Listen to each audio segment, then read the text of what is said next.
Bienvenida o bienvenido a este análisis. Hoy vamos a meternos de lleno en un material que me pareció fascinante, la verdad. Es la transcripción de una conferencia.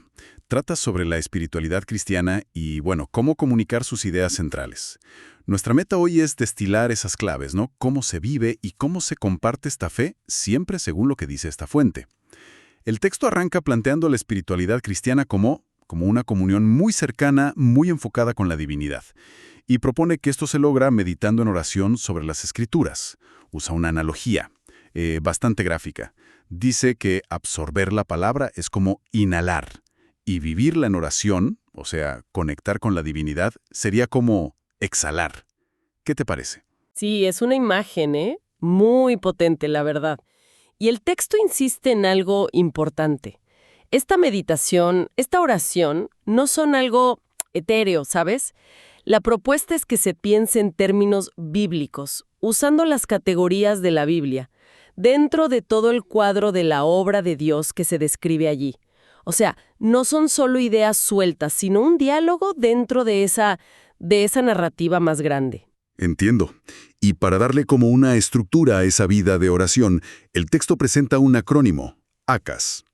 Adoración, confesión, acción de gracias y súplica. Y lo interesante es que dice que esta estructura no es un invento, sino que sale del propio mensaje central cristiano, del Evangelio. Exacto. ACAS vendría a ser como el andamiaje práctico, ¿no? Para vivir ese evangelio día a día. De hecho, la conferencia da una fórmula muy, muy concisa para comunicar ese mensaje. Dios, hombre, Cristo, respuesta. Simple. A ver, desmenucemos eso un poquito. ¿Qué significa cada parte, según el texto? Claro, mira, Dios lo presenta como el creador de todo, santo, amoroso, pero también justo, un juez ante el pecado. Hombre, creado a imagen de Dios, sí, pero caído. Alejado de ese diseño original, necesitado de perdón, de reconciliación.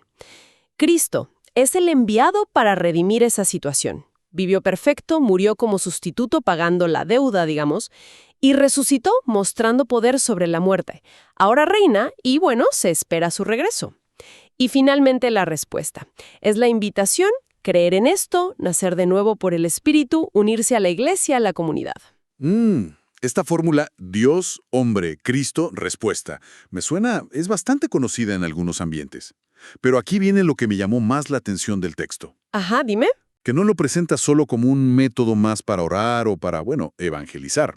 El argumento fuerte, el núcleo, es que esta estructura, sea ACAS, o sea, Dios, hombre, Cristo, respuesta, es la trama misma, la esencia de toda la historia bíblica, y que incluso se ve reflejada, dice, en los credos históricos, el niceno, el de los apóstoles, como si fuera el ADN de la fe, ¿entiendes? Desde esa perspectiva. Totalmente.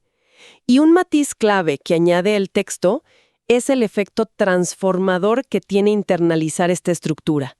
O sea, al meditar y orar usándola seguido, no es solo un ejercicio de memoria. La idea es que te cambia la perspectiva entera.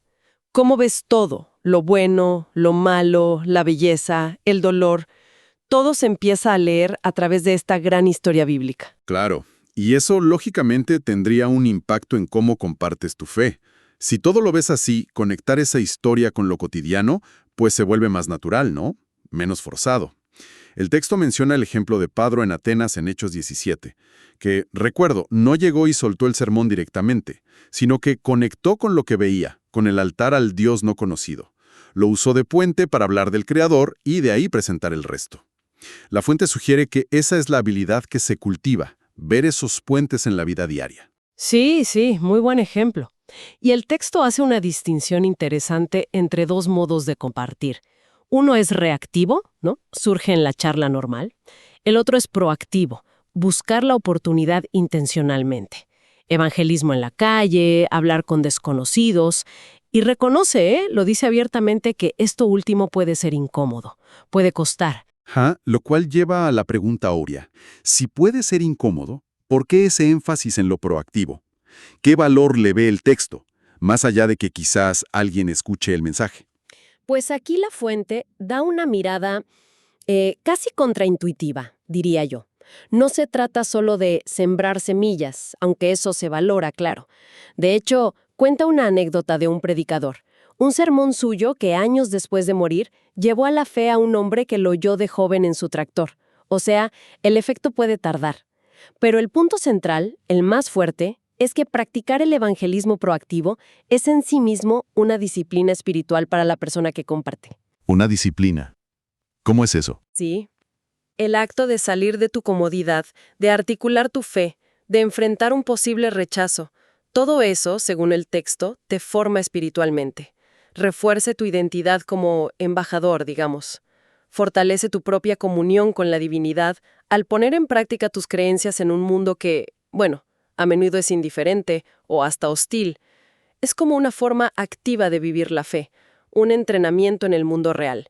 Beneficia al que habla, no solo al que escucha. Profundamente. Entendido. Entonces, para resumir la idea central del material que analizamos, una espiritualidad cristiana que se vive de verdad por dentro, con meditación, oración, la estructura ACAS, lleva casi naturalmente a querer compartirla fuera. Pero además, el acto de compartirla intencionalmente, de forma proactiva, actúa como un motor que profundiza y fortalece esa misma vida espiritual interna. Es como un círculo, ¿no?, que se retroalimenta. Exactamente, esa es la idea.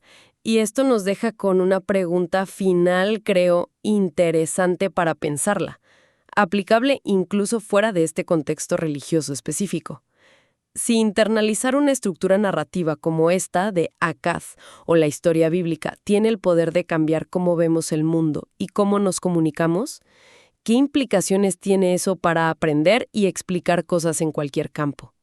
¿Cómo podríamos usar conscientemente diferentes estructuras narrativas, diferentes marcos, para entender y compartir mejor información compleja?